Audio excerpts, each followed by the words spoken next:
you were there what time frame? They're like, oh, man, you know, like, that was epic. I'm like, yeah. Like, that time frame in, you know, 01, 02 was pretty slow. I mean, it was Afghanistan, but I was in Tora Bora, so chasing bin Laden around in the mountains. I actually listened to his voice on the radio when we were up there. Yeah.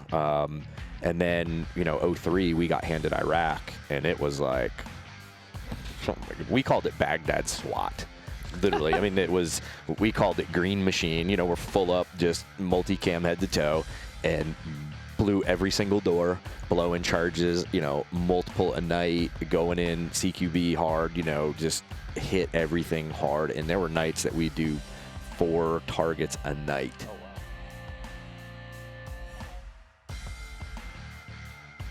Dude, fuck those guys. You'd be surprised. Do you know those guys? Ever met them? No, no, it's a walleye tournament. Okay. Yeah, I do bass and I do saltwater, but you'd be surprised at methods guys use to cheat.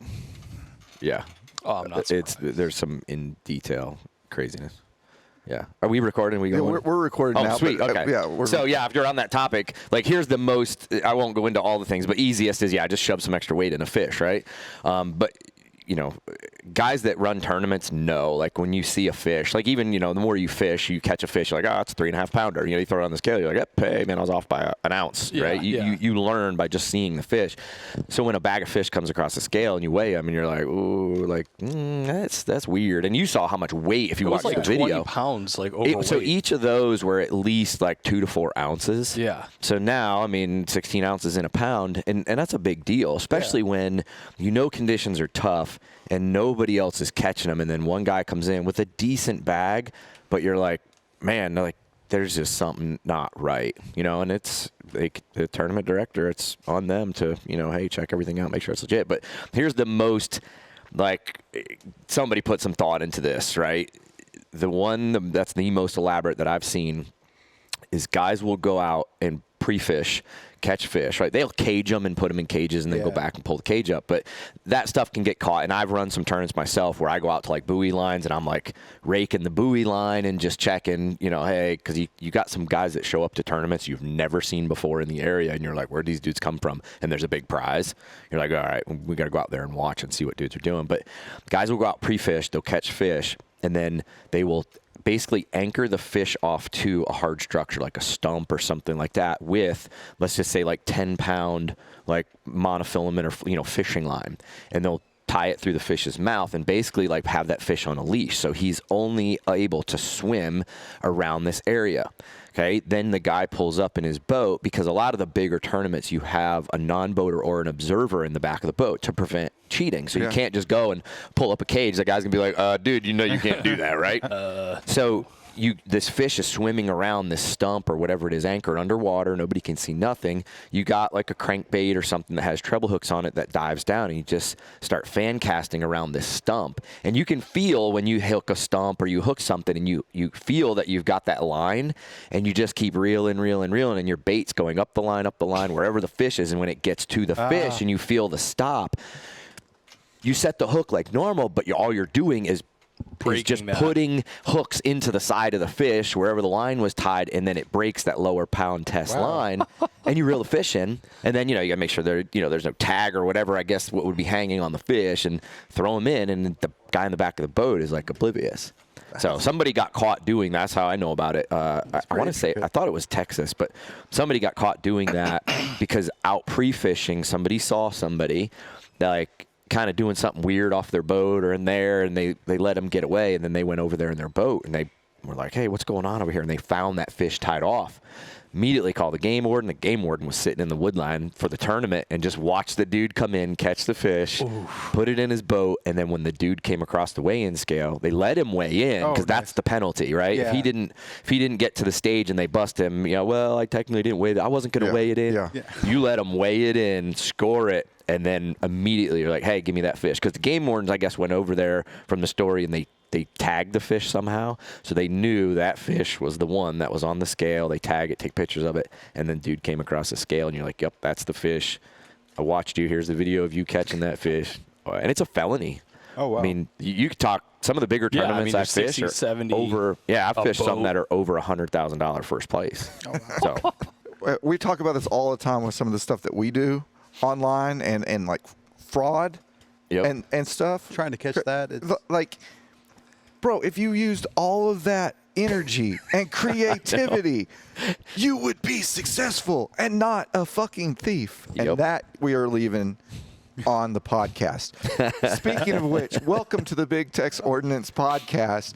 We're sitting down today with Jamey Caldwell of 1 Minute Out, right? One That is Minute me. Out? Yep. All right. It says it on the T-shirt, so I can freaking read good today. Nice. We've also got Ian and Ike.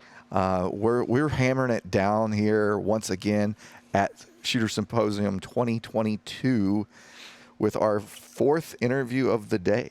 yep. Fourth, guys are rolling. third Yeah, interview, we're third knocking 'em interview out. of the day. We've been talking, but we talk. This is what we do. We're just recording it. Yeah, Yep. we come out here and sit down and talk to you. Last year, we met you out here underneath the tent. I believe you were just hanging out in the afternoon because you had the night vision class that night, and you're like, "Hi," and I talked to. I was like, "You're who and you do what?" Because I'm not in the night vision circuit, and I'm not a professional fisherman. So I was Wait, like, you're "Who?" not? You guys aren't? No, like we take our kids fishing, but that's It all I works. do is take fish off the hook, dude. I don't ever get to catch anything. But that was one of the inspirations, and I was telling you earlier, and we've talked about it before. One of the inspirations of the podcast was like, dude, I talked to Jamey for 2 hours last year. Like, why not get that and share it with all of our customers and everybody out there? Because you got a cool story, and you do cool stuff now. Like you. I'm blessed. I'm not gonna lie. Yeah, it's I've had a great career, and now moving on to that next level is figuring out what the heck am I gonna do when I grow up. So I still haven't figured that out. I'm still doing a million things, but that's what I need. Just I think we're all adrenaline junkies. We've got a million things going on, and yeah. So now post retirement, I fish professionally. I consult for Black Rifle Coffee Company. I consult for Core Survival, which is helmet strobe lights, the Hellstar 6 and stuff. I've sell night vision now, doing the training piece, so teaching night vision all over the country, and then, built a new house, have land, and ride my tractor around and spend time with my family and my daughter. And yeah, it's busy, but it's fun because for me, like the job I did in the military, it wasn't like we had one mission. We had so many things that we had to be great at. And you were always doing something different every day, whether it was, hey, today we're going to do CQB. All right, tomorrow we're going to shoot pistol. Hey, now we're going to go do some low vis stuff. It was always different every single day. And then you think about a guy when you come out of that and you retire, oh, what am I going to do today? Or if you go get a job, like you sit behind a desk, or even if you're on the road, like how much different is each day? It's just the same thing over and over, and I can't do that. When did you join and when did you get out? So I joined right out of high school. 1993, I went in with a Ranger contract. So I knew I had some good inspiration. My brother-in-law was a Ranger back in the mid-'80s, and he kind of set me on my path. So he helped educate me prior to even coming in. I knew I wanted to join the military. Didn't know what I wanted to do. I wanted to do something high speed. And so he set me on the path. He's like, hey, this is a great path. You can, get a Ranger contract, so at least you're locked in to try out. It's on you to make it, but try out. If you're successful, there are many doors that open from regiment. You can stay your whole career in regiment, and it is a great place. But from there, you could go SF, you could go unit, the world is just open to you. So came in 93 with a Ranger contract. Now, the only contract I could get, I wanted to be an 11 Bravo, right? I wanted to go shoot people and, be all hua. And couldn't get that, wasn't available, but they gave me this commo contract with Ranger. So I'm like, I literally at the MEPS office, the guy sat me down. He's like, oh, we don't have 11 Bravo Ranger, but I got this radio operator with Ranger. I'm like, what is that? I'm like, can I call a friend? Can I phone a friend? He's like, yeah, go ahead. So I walk outside, payphone. I call Sean, my brother-in-law. I was like, hey, what is this? But it's Ranger. Like, they don't have 11 Bravo. He goes, take it. He's like, you'll actually learn a skill. You'll have something you can fall back on. Like, take it. I'm like, okay.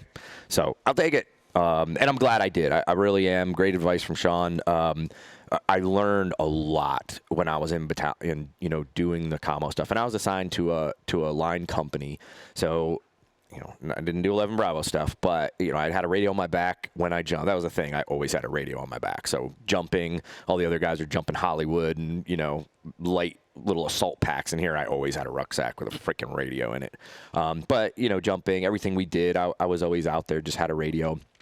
But I learned a lot about, you know, the technical aspect of things. We were managing the night vision, the lasers, that type of stuff. So started to learn about a little bit more about that other than just using it. Spent 7 years at 1st Ranger Battalion, and then I wanted to do more. I kind of was being promoted out of a job. There was only one E7 spot at 175 for the senior commo chief. And the guy that was in that spot, great dude, you know, he wasn't going anywhere. So I'm like, well, I really don't want to go to another battalion. Let me see what else is out there. At one of our training, unit training events that we have, I had met the commo sergeant major from the unit, and we hit it off. You know, I took my job very seriously. So not to say I was great at my job, but I took it very seriously. Something he saw was like, hey, you know, if you're ever looking for something more, here's my card. Love to have you try out and come up here and be a commo guy for us. And of course you're like, whoa, that's the pinnacle. Like, who doesn't want to go there? So now I called this guy and I'm like, hey, I'm looking to do something else. I need to move on, and, you know, I'd love to come up there. And he said one sentence to me. He's like, you ever think about being an operator? I'm like, yeah, do me a favor, go to selection first. He's like, I don't want to bring you up here, train you, because we're going to bring you to a whole nother level in the commo world. And then we lose you because you're like, hey, that looks cool, and we can't stop you from going to selection. So I'm like, okay.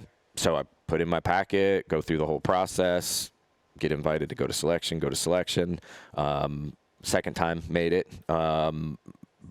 And I'm glad he told me to do that, because epic career. I mean, I got to the unit in 2000. By the time I finished OTC, June of 01, 9/11 happened. It was just back to back deployments. I mean, I did 14 rotations to combat. Yeah, between Afghanistan, Iraq, Bosnia, spent a little time in Syria. Yeah, it was busy, and I never took a break. So I did, you know, 12, 13 deployments, like back to back. Worked all the way up through as team leader, finished my time as team leader, and then went to our research and development section. So we have our own section where we spend our own money to find the latest and greatest gear that's out there, and or make it. If we have a capability gap, so that's, you know, a requirement or some gear for a mission we're doing that this gear just isn't right, we will go out to industry and make it, like go to the right partners or just put it out like, hey, this is what we're looking for, this is what we need, who wants to play? And most manufacturers, when they see that, they jump on it. And a lot of them spend their own money. You know, I had research money that I could throw towards certain projects to help fund them.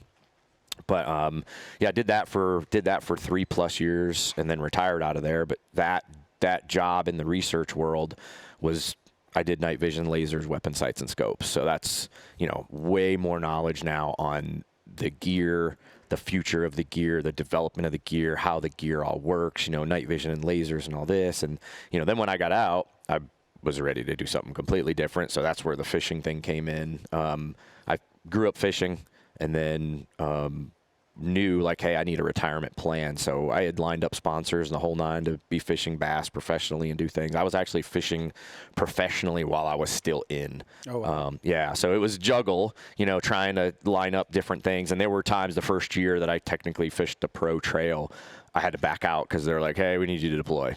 Okay, so I had to call Bass, like, hey, I can't fish the rest of the season. They're like, okay, no problem. Like, hey, here's your money back for my deposit. They were great about it. Yeah, very supportive of the military. And, yeah, so they understood. And then the very next year went back and hammered it. Loved it. So I did that for 3 years. Like, I did nothing tactical. Wasn't training. Wasn't, you know, doing nothing. I was fishing. Just saltwater, bass, a bunch of different stuff professionally. And loved it. But I got pulled back into the industry.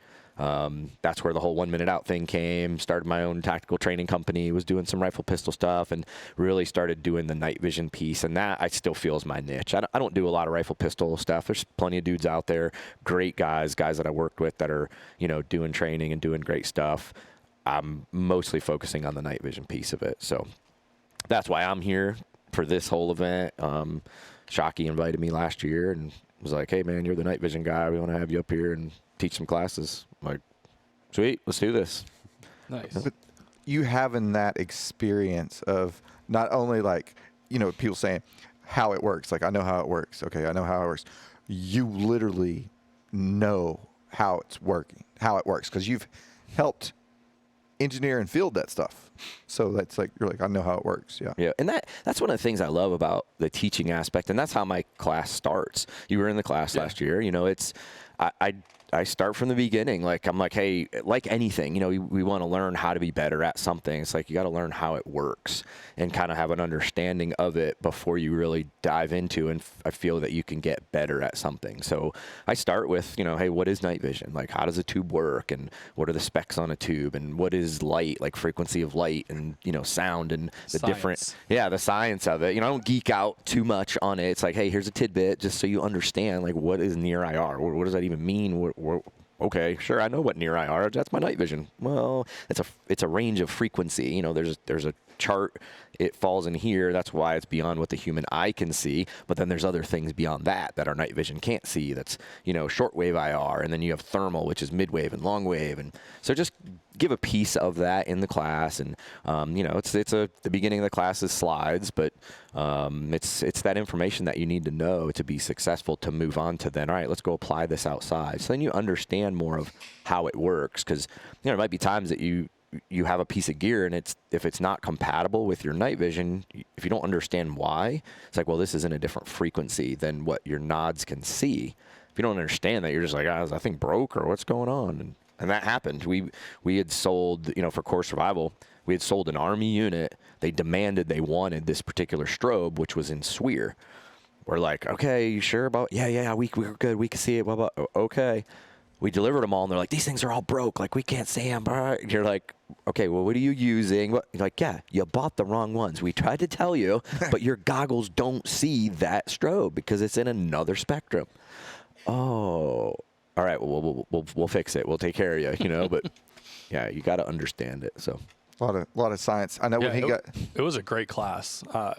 Again, complete knowledge dump, and you're just leaving class like, what the fuck just happened? Yeah, after you took the class last year, and after we had talked to you in the tent, the next day I called him, and I'm like, so what's, dude?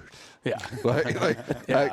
I don't know, but it was, like a lot. Yeah, it was great. It was a good class. Drinking from the fire hose. Oh yeah, it was good. Yeah. It was good. And it's tough. I try to keep it to a 2-day class. Like when I run, here obviously you get a taste of everybody's. That's what's awesome about this event.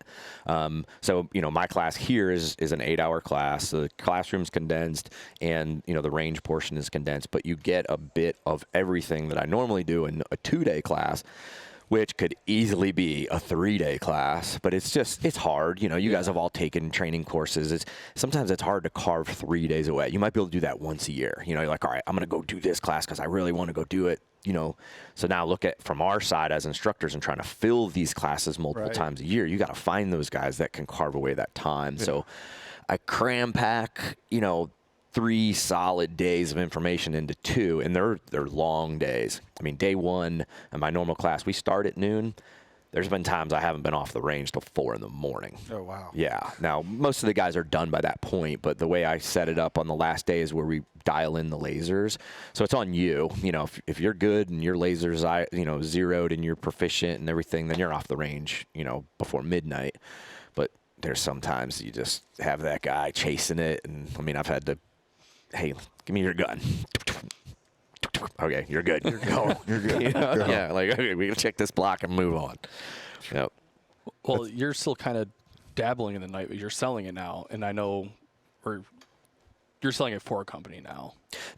For me, so for you? Okay. So I am directly set up as a dealer for like Wilcox for L3. I'm tied in with Night Vision Devices, so I can sell some of their stuff. I can get TMVC stuff too. Augie takes care of me over there. Ops Core, Vortex. I don't list it all on my website. Like, I'm not a store, and I enjoy doing it, but most of the time it's just the guys that come through my classes know, like, all right, hey guys, I can get you gear if you're looking for it, and I'll take care of you on price. Like, I'm not in it to just push gear, make money. Like, I don't have time to run a store. So it's really, a lot of it is law enforcement sales. I've done some government sales. And it's, you know, for me, it's really, I picked it up and I wanted to do it to help law enforcement. You know, their budgets, as we all know, are generally crap unless, you know, they can find grants and other ways to get it. But most of these guys don't have the money to afford night vision. So that's where I'm like, okay, I can get you the right gear. And even if you don't buy it from me, I don't care. Like, reach out to me. I'm more than happy to say, hey, look, this out there is what's good. This is what's bad. You know, avoid this, look for this. What's your price point? And try to help them. To then they'll go out and get their 3 bids, and I'm happy to bid on it. If I don't win it, hey, whatever. Not a big deal. But I feel better knowing that they're getting the right gear. Because I get too many guys that come to my class, and you have to have the gear to come to the training, right? That's kind of the downside. But an agency will get all their gear, and then they'll go look for training. They come to my class, and then I'm telling them what works, what doesn't, what's bad, and they're like, oh, man, that's half the crap we bought, you know? And I'm like, yeah, waste of money. I was like, I wish you guys would have reached out to me sooner.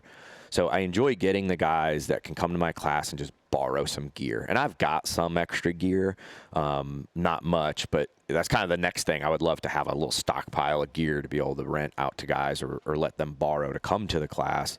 But if you can borrow some gear and just sign up for a class, you're going to learn, as you saw, like a lot about the gear, how it works. And then you know, like, okay, this is my budget. That's where I want to be. So that's what you go for. And, you know, understanding what it means to buy night vision, because that's a whole nother animal, you know, is like, I get this a lot. Guys are like, hey, I want to get in the night vision game. I want PVS 31s. Or, you know, I'm looking between this DT NVS and this PVS 31. Which do you think? I'm like, that means nothing. I'm like, what are the tubes? Like, all of your money is in that tube. That PVS 31 could have green 1900 FOM tubes, like just some crappy stuff in it, but it's a PVS 31. And that DT NVS could have white 2500 FOM. Like, all your money is in that tube. So your first question is, what are the specs on the tube? Buy the best tube your money can afford.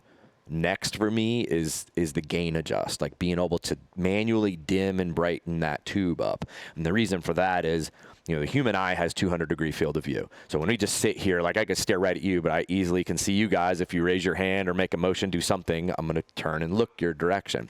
With nods, we only have 40-degree field of view. So if I'm looking at you, I can't even see you guys at all. You're in my night vision. You guys are gone.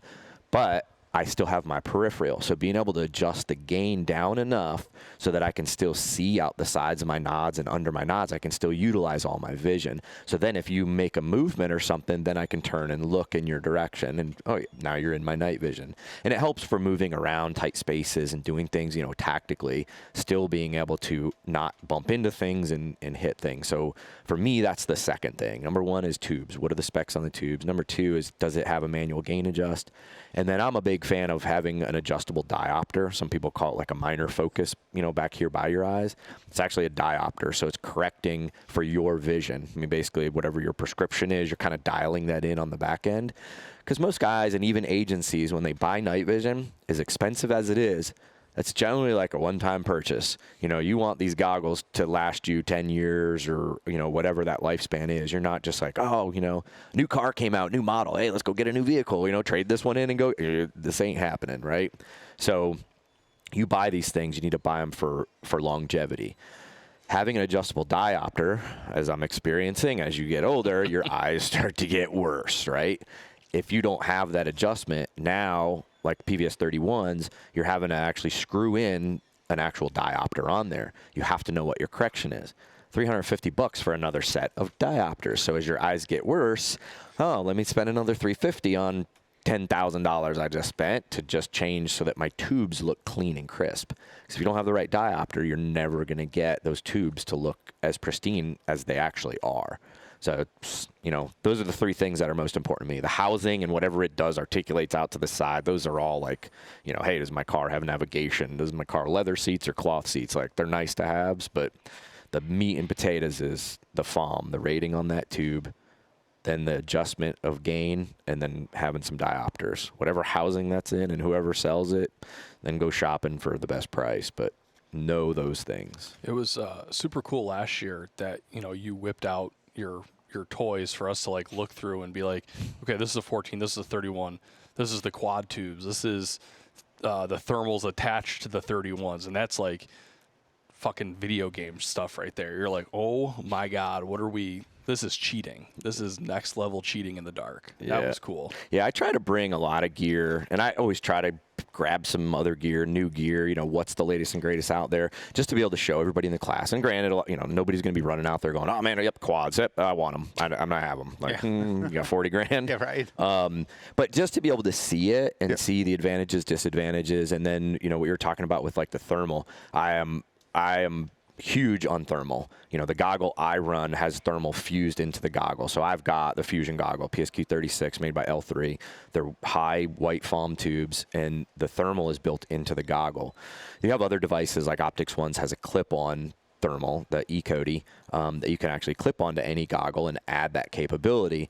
Theirs, it has to project through the tube. Mine is behind the tube, so my thermal's a total different color. Makes, you know, not a huge deal, but it's easier to detect because it's a different color than my tube. But for me, thermal, like night vision is one thing to be able to see in the dark, but there's still shadows and there's still places that a guy can hide or things can hide. With thermal, you ain't hiding. Like you have any edge peeking out. And if you look at any scene, whether it's the wood line, you know, law enforcement going after a guy into the wood line, whatever it may be, he could lay in the ground in the dirt and sort of just disappear if he's not moving or doing anything. Thermal, you're just like, oh, there he is. You know, and thermal has saved my life twice in combat. If it was not for thermal, one of those instances, I can tell you right now, I wouldn't be here. I mean, dude had me dead to rights from 10 feet away, had his AK on me. And I was backlit up on a wall, and I'm just like, hey, my thermal picked him up because it was really tall grass. So I'm just kind of looking around. I didn't see anything. You know, I'm loud on the radio, like, hey, there was a firefight going on the other side of the compound, and I'm just like, hey, where do you need me? You know, I was like, I want to get in the fight. Like, let me leave this area. There's nothing here, you know? And then I look in the grass, and my thermal picked up the outline of something. I'm kind of like dial my thermal in a little bit more, and I look, and this dude comes up out of the grass, like dead on me with his AK. And I'm like, oh, hey, there's a guy there. You know, but if it was not for the thermal, never would have saw that guy in time. So I'm huge. Like, thermal is the way to go. Definitely. Yeah, we had a couple instances. You know, I was mechanized infantry in Iraq, and like rolling down the street and be like, well, that concrete block is much cooler than everything else out here. That must be new. Let's not go there. Yes. Let's see what it is. Duk, duk, duk, you know, and keep rolling. Yeah. I mean, the thermals are just phenomenal, but that was also mounted to a 35-ton vehicle. Yeah, but those are awesome thermals. Like that, you're talking like mid-wave, they're cooled systems. When you get into a cooled thermal system, and there's a HISS, which is a sniper weapon system that is cooled. The way that mid-wave works in those cooled sensors, they're power hungry, but they cool the sensor down to 32 degrees. So by having the sensor at a set temperature, it always maintains 32 degrees, it can pick up the various minute temperature changes. Where most of our devices that everybody sees, like whether it's an ATN like scope that you can go buy online to go hog hunting or something, all that stuff is long wave. Even everything I have, my goggle, the clip-on stuff, it's all long wave. Nothing wrong with that stuff. It is great, and it's only getting better. But the cooled sensors like that are on some of the vehicles, and that HISS are just amazing. But even like that HISS is 50 grand or more, for one site. Yeah. Yeah, but the thermal capability on it's amazing. Yeah, it's really, really cool. Yep. Do you ever do any hog hunting with any of your hunting with any of the? Maybe. Yeah. So I'll tell you what I love, like especially like going out hog hunting. A lot of guys, and I get hit up a lot about those questions, like, hey, I want to get into hog hunting or coyote hunting, whatever at night, and I'm looking for some thermal. There's two approaches to it, right? There is the throw a thermal device on your gun, right?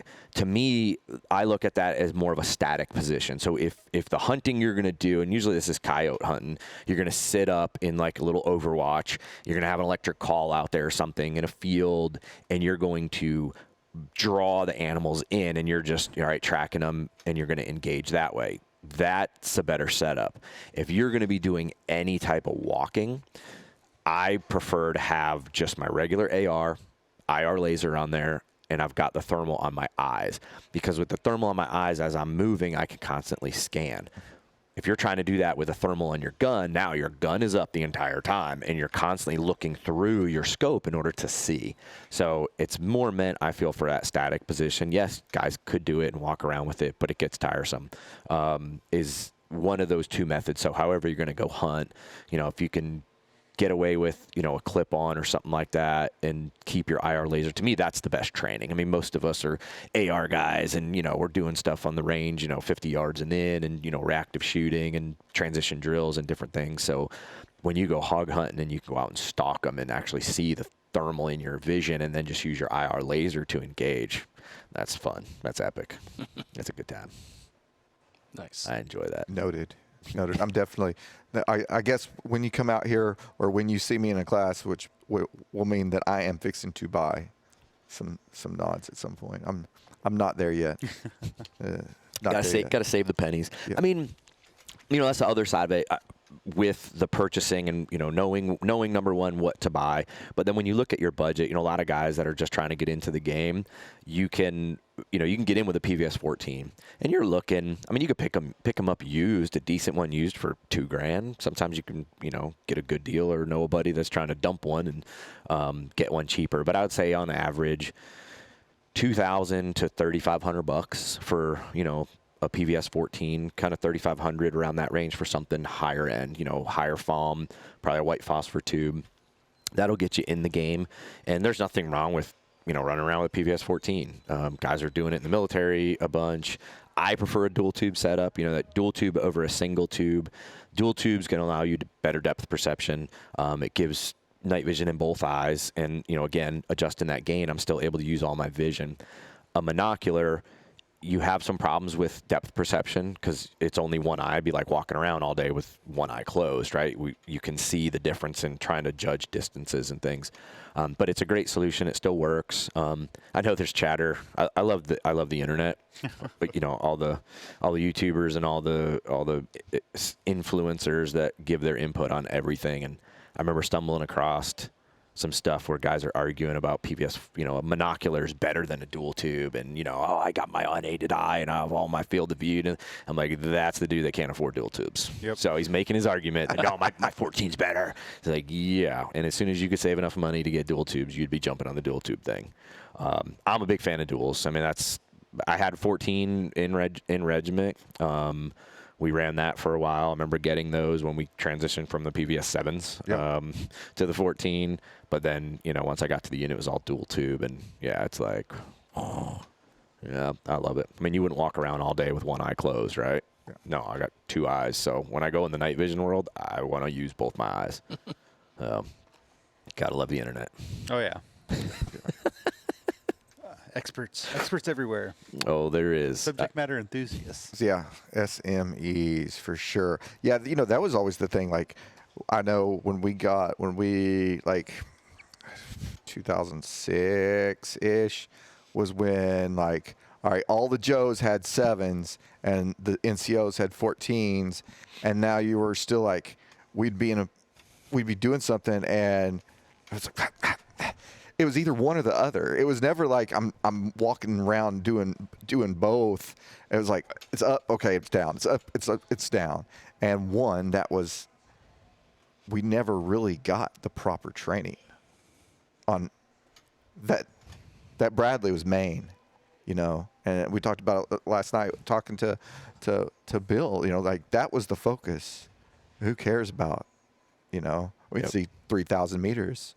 It's a lot of guys, and even law enforcement guys. So you get, let's take law enforcement for like a SWAT team. Most of the time, what happens is you get a guy that's on the SWAT team that's prior military, and he's used his nods in the military once or twice or something. Mm-hmm. Most stories, and I've heard this numerous times, he's like, yeah, I'm the night vision guy for our SWAT team. My use and experience is one mission. They handed me a green bag and said, you're going to need this for tonight. That was it. But now he's their guy, right?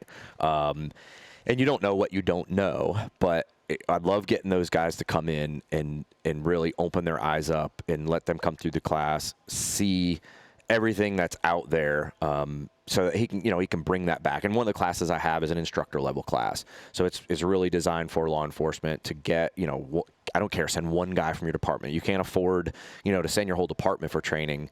Send one guy from your team, get him here. I'm going to give him a bunch of material so he can start up his program, take it back to, to your guys and share that knowledge. But yeah, with 14, just having that running around, you're good, but you still have to understand all about the technology and how to employ it, when to use it, what eye to put it on. That's another great internet debate is dominant eye, non-dominant eye. And, I tell guys, I'm like, look, it's up to you. Like, there is no answer. Like, it's got to be dominant eye or non-dominant eye.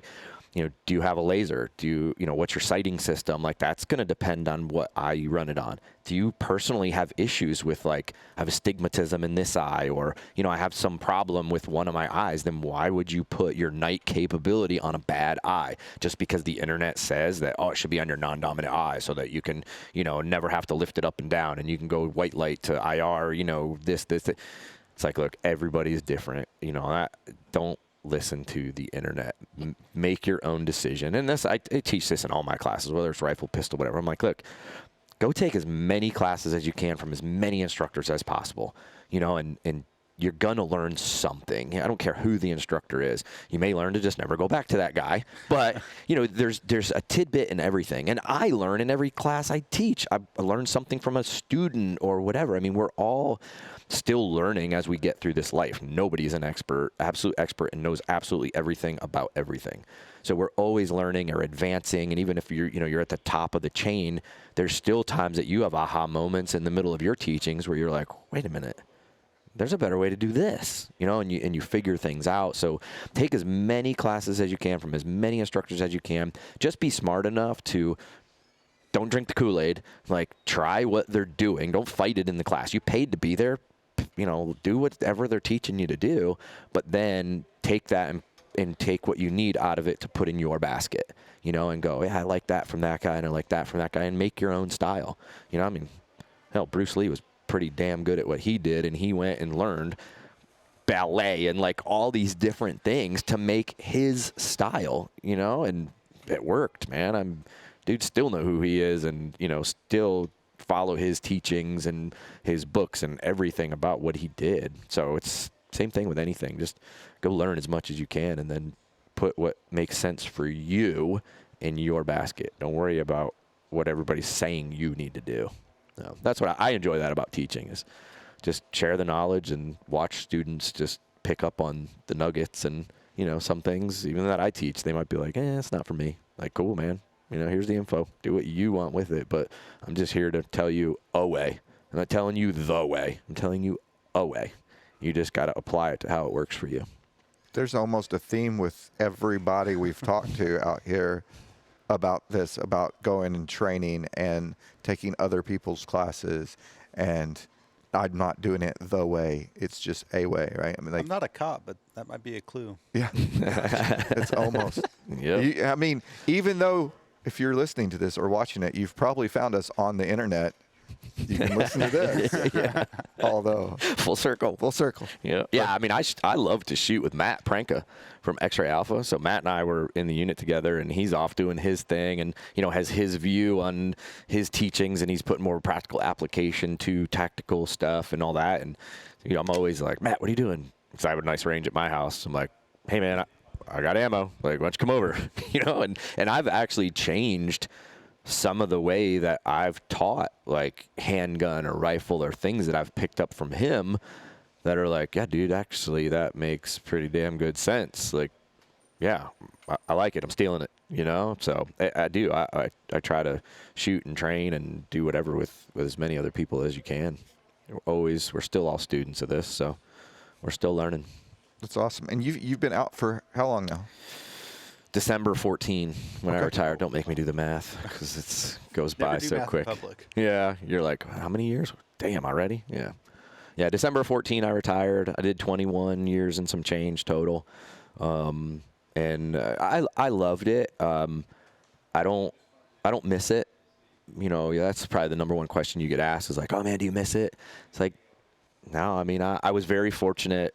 I I lived through a great period, and the heyday of it. And there's still guys that I talk to that are newer at the unit that are like, "You were there what time frame?" They're like, "Oh man, like that was epic." I'm like, "Yeah, that time frame in." 01, 02 was pretty slow. I mean, it was Afghanistan, but I was in Tora Bora, so chasing bin Laden around in the mountains. I actually listened to his voice on the radio when we were up there. Yeah. And then, 03, we got handed Iraq, and it was like, we called it Baghdad SWAT. Literally. I mean, we called it Green Machine. We're full up, just multicam head to toe, and blew every single door, blowing charges, multiple a night, going in CQB hard, just hit everything hard. And there were nights that we do 4 targets a night. Oh, wow. Yeah. And it was like, we were developing our own intel. So we're like, hey, this dude's, this guy's on our list. Like, he's going over there. He's on the deck of cards. We'd go roll him up. And then we're there and we're like, hey, man, what? Oh, yeah, your brother's part of this. Where's he live? He's down the road. All right, put him up in the hellhole and be like, all right, where do we go? Okay, he said go left here. All right, go right here. Okay, it's that house. Pow. Yeah, I mean, this multiple a night. It was, there were some rotations, hundreds of hits a night. It was crazy, but it was fun. Absolutely just rock star living, So it was a great time frame that I lived through, being there, doing all that. So when I was slowing down, because again, I never took a break, I was ready. After I finished my team leader time, I was ready. Mentally, I was ready. My wife knew mentally, like, I needed a break. So my time in CDD was really good for me to sort of just start gearing back down. They wanted me. I don't know the extent of it, but, I know all the guys wanted me to come back and take the troop. And I would have loved that. But I said no. I'm like, nope, I'm not even putting my name in the hat. Like, I would do you guys a disservice. I'm like, I'm kind of already checked out. Like, I needed this break, and now this break is like, I'm ready to move on and do something else. So when I retired out of there, I knew I was ready. So I don't miss it. I miss the camaraderie, but I still live in the area, so I still see the guys all the time. We get together, and, I didn't move away. And that's another thing that I think guys do is, they go through a period of time in the military, and then, number one, they retire and don't have a plan, or they retire and their plan is like move to Montana and live on 100 acres and, do nothing. And some guys are fine with that. But I would say majority of guys, when you come out of, what we've done and just what you've seen and all of this, and then you just like put the brakes on and you do something completely different, and you don't have the camaraderie, you don't have the guys to talk to or guys that you relate with, like, that's where guys struggle and have a hard time, and it's, you have to find something, whether it's, still working in the gun industry and being with these guys all day, and, you guys hang out and shoot the breeze. That's what you had in the team, or, in your platoon or your squad. You guys were very tight. You have that. So you have to keep that when you get out. You have to have a plan. You have to keep your mind busy, and you still have to have a group of guys that you can vent to, talk to, hang out. Like, that's the piece that has to stay there, because we're all that same mentality, and, you're just so used to that bond that you can't just go back to, all right, here's my family, and, they don't get it. My wife doesn't know half the stuff I did, and I want it that way. She doesn't need to know, So it's, guys struggle. I mean, I've struggled. I've had my own struggles in my own ways with different things, but I feel like I've been blessed, and, I've wiggled my way through the path, and, kept myself on the right side, rode the line sometimes, but, I keep myself busy, and, I'm still in the area, so still see the guys, and, that helps. But yeah, I definitely think that's one of the benefits of working at Big Techs, is that this guy's got a whole shop full of vets that work for him, right? So, like, we walk in, and it's me and Ian. Ian was in the Army as well, and we've got 2 Marines in the warehouse. And so, like, there's a chain of command back there that happens, and it's still, it's still like walking in, like, we don't do PT in the morning, but we probably should.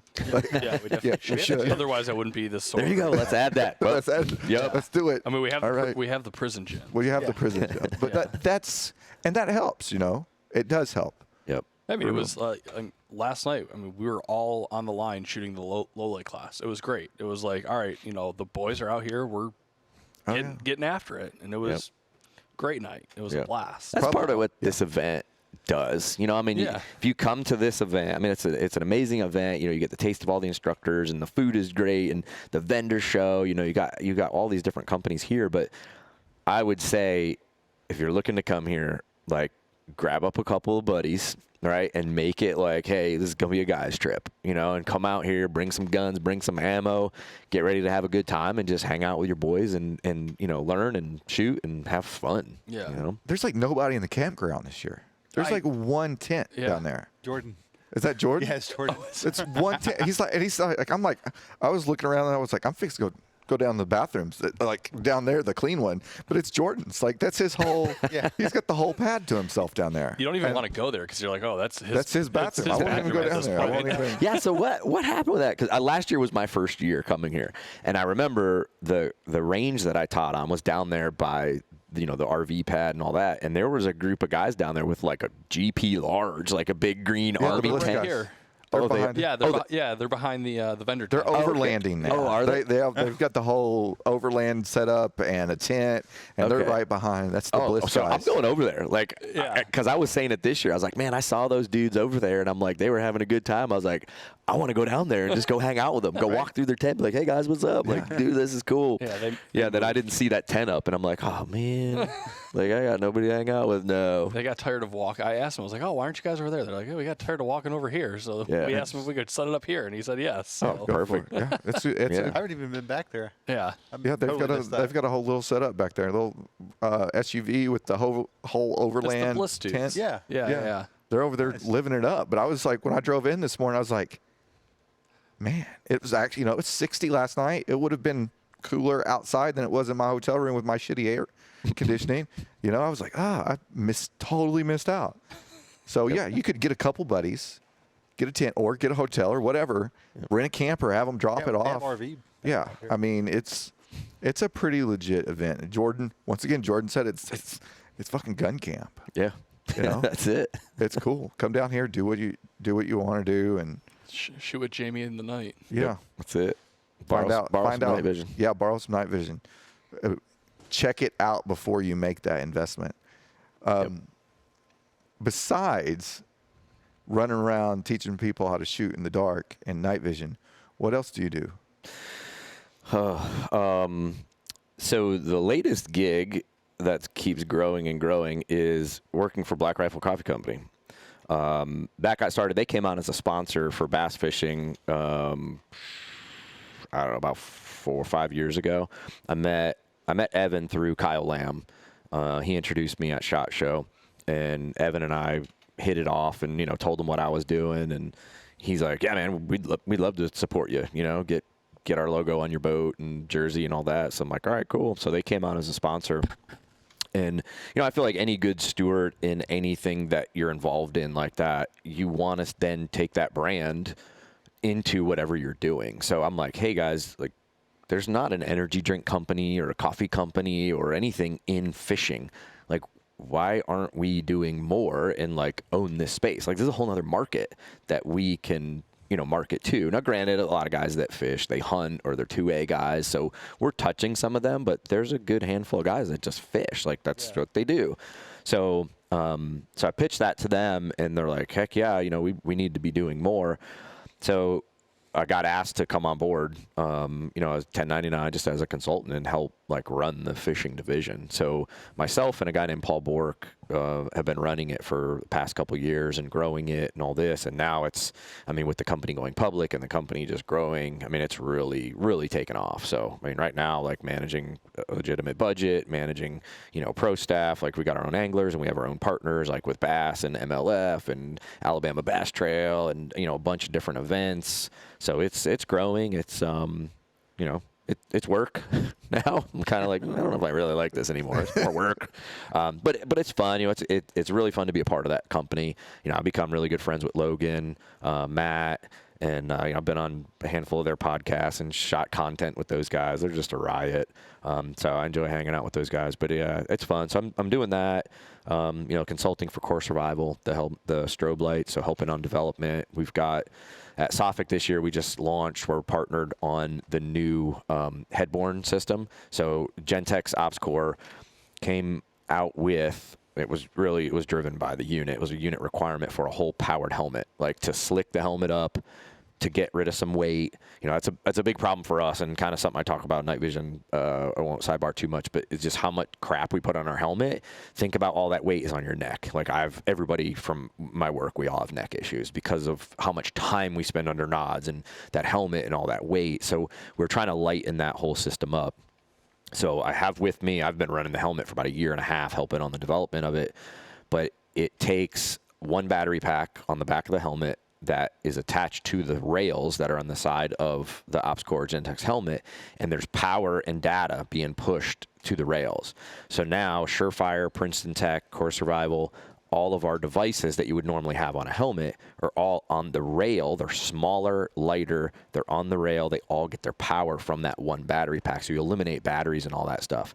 And then the nods also power off of the rail. So everything on that helmet that you would normally run that now has a 123 battery or something, it just gets juice from 6 AA's that are in a battery pack on the back. Wow. So the whole system, yeah, it's slick, nothing up on top. I guess it's that kind of works lightweight. as counterweight too. Yeah, it kind of does. Yeah, but I guess 6 AA's aren't that heavy. But. no, it's not. But here's a tidbit on like counterweights. I know a lot of guys are like, oh, night vision, I have this, physics, right? I have this big freaking chunk of weight down at the end of my helmet. The whole counterweight thing, like, I am against it. It's, again, goes back to, like, all the neck issues guys have from having all that weight on there. I'm like, if you have to do it, okay, don't just throw lead in there. Like, I think TMVC sells one of their versions that has, just lead weights or something in it. I'm like, just put batteries. Like, put something useful in that thing if you need it, but you shouldn't even need it at this point in the game with... Team Wendy has a really good chin strap system. OpsCore's system is really good. What OpsCore came out with was a thing called the NAPE pad. So you can take your OpsCore helmet. Any of the newer ones come with it. But if you have an older one where the dial is in the back, there's a Velcro pad on there. You could pull that pad off and then buy this NAPE pad. It's like $50. They sell it on their website. It's a bigger pad. It's about yay big. And it's sort of shaped so that it catches the nape, it catches the back part of your head where it tucks in. I can have my helmet on with my nods and everything and not even have my chin strap on. Now, I'm not going to run a marathon with that, but I can walk around without my chin strap even on with my nods on, and my helmet's not leaning forward. It's not going anywhere. Nice. So, there's other things out there other than just adding weight to counter it. But, yeah, that NAPE pad is amazing if you're running an OpsCore helmet and don't have it. Get online, go grab that thing. Make a world of a difference for you, comfort level. But, yeah, the whole helmet system is just lighter. Battery life is amazing on it. You have everything that you normally would have. So my Surefire light does white and IR, low power, high power. Princeton Tech is red and IR, low power, high power. The strobes that are on it are white and IR, low power, high power. I mean, everything I need is right there. My nods all get power. Yeah, the whole system is slick. And you can see it on Gentex's website. It's next generation headborne system, or Rail Link is what they're calling the whole the rail system. You'll be able to buy just the Rail Link and retrofit a current OpsCore helmet, or you could buy the whole kit. You can have all the accessories with it, or you can get which accessories you want. And there's more coming. But yeah, it's amazing. So Gentex has it on their website. Princeton Tech has it on theirs. Surefire has it on theirs. We have it on ours on Core Survival. You can see the intricacies of it. But we launched it at SOFIC this year, finally. Been working on it for about a year. Did you have that last year at class? I did. Yeah. Mm-hmm. Okay. Yep. Yeah, that was pretty. Yeah, it's a slick system. Yeah. I love it. I normally run a bump helmet through all my MB. I'm like, I don't need ballistic helmet anymore. Right? Nobody's shooting at me, right? So I've been running an OpsCore bump helmet. When I got this one, I'm like, this thing is way better. Like, I run it. It's ballistic. I don't need it. And it's, I guess the bump could be lighter, but I'm like, dude, this thing is so light and so slick. It doesn't even bother me at all. Even when I put the two together, I'm like, you really can't even tell the difference between all the crap I had on there with batteries and everything. on a bump, and then this whole new system, it's ballistic. It's like, pretty much the same. Like, yeah, give me this one. That's cool. It's nice. I love it. Powered helmets. Like, that's where we're at. Science. Powered helmets. Yep. The technology is just booming. Yeah, it is. It's amazing. I love it. That's cool. What about training? Where can our listeners go to find more? Go to the website, 1minuteout.com. Swag is there. All my courses are listed on there. Right now, I've been mostly doing closed, LE government classes. I mean, the rest of this year, I'm booked the rest of this year. I don't have any open enrollments. Half the classes I have aren't even on the website, just because they're private, like one agency. I got one coming up with the Marshal Service. If you're at law enforcement, I do have some slots remaining in one in November at Palm Bay. So Palm Bay PD. If you're law enforcement or government, that one's on the website. You can sign up for that. I do have my next open enrollment class right now is on the website. It's going to be in, I'm going to butcher the name, Refugio, Texas, down near Corpus Christi. Yep. That one is on the website, and that is like kind of like this. You said that last year too. Yeah, that class, I love going there. It is a hunting lodge. The land, the people that own that land, they own like 550,000 acres out there. Yeah. It's a full-blown hunting lodge with rooms, very, very, like, better than 90% of hotel rooms. The rooms are right there. The lodge is there. They bring a chef in. I mean, it is like, you want a trip to bring your boys to, like, this is it. Come shoot guns at night, do night vision stuff, and then we hang out in the lodge. We drink bourbon. We bullshit till 4 or 5 in the morning. I'm sitting there bullshitting many times till the sun came up. Because we don't start till late in the day the next day anyway, so it works perfect. But yeah, it's a great time. That one is on the website. That's going to be in February in Texas. And then just still working my schedule for 23.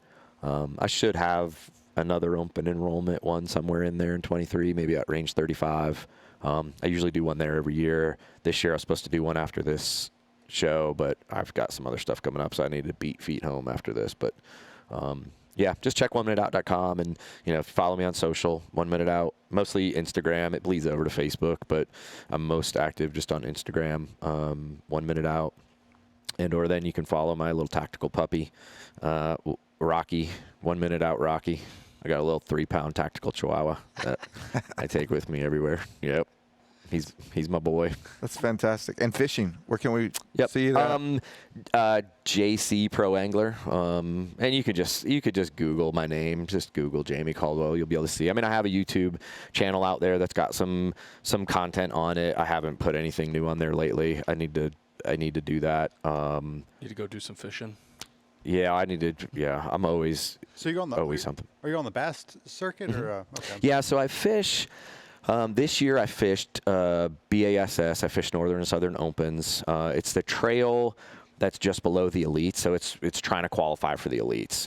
I've fished a few elite events a few years back. They'd have some where if you were high enough in the points in the Opens, they'd invite you to a few elite events. So I fished a couple elite events. I've come close to qualifying for the elites. Now I'm with everything I have going on, I'm really happy just fishing, the Opens level. Even if I qualified for the elites, I'd turn it down. I can't, I'd lose money, with between everything else I have going on. If I was to dedicate just fishing the elites and, all 8 tournaments and like all the travel that's involved and all over the country doing that, yeah, I wouldn't be able to train. I wouldn't be able to do half of the other things that I do. So, yeah, I'm fishing that. I've fished FLW Tour, so I've fished at that top level in FLW. That was a blast. Yeah, just fishing a bunch of different stuff and what I want to, really. That's the nice part, with retirement. Now I do everything I want to do, and I don't do anything I don't want to do. So I get a lot of requests for training or classes or do something, and I'm just like, nah, I don't want to drive out there. Like, sorry. Hey, call this guy. Yeah, it's a nice place to be, but yeah, I do what I want to do and nothing I don't want to do. That's awesome. That's awesome. Yeah. Hell yeah. You earned it, for sure. Yeah, it's been fun. Thank you for sitting down and bullshitting with us again this year, but this year, we can share it with our audience and our viewers out there. So we really appreciate it. We'll post links to all your stuff. I'm at a loss for words here. All my goings-ons. All your goings-on. All your stuff will be in the links in the notes of the show. So if you've listened or watched to the end here, we really appreciate it. To the viewers out there and listeners, please let us know in the comments what you liked about the show, what you gained from the knowledge. We'll tag Jamey on it. If you've got questions, drop it in the comments. He's awesome. Very good engager on social media. He will answer questions. We'll answer questions. We'll hit him back up. But once again, leave us that 1-star review on iTunes and let us know how bad we suck. But thank you very much. Thanks, guys. Yep. Thanks. Thanks.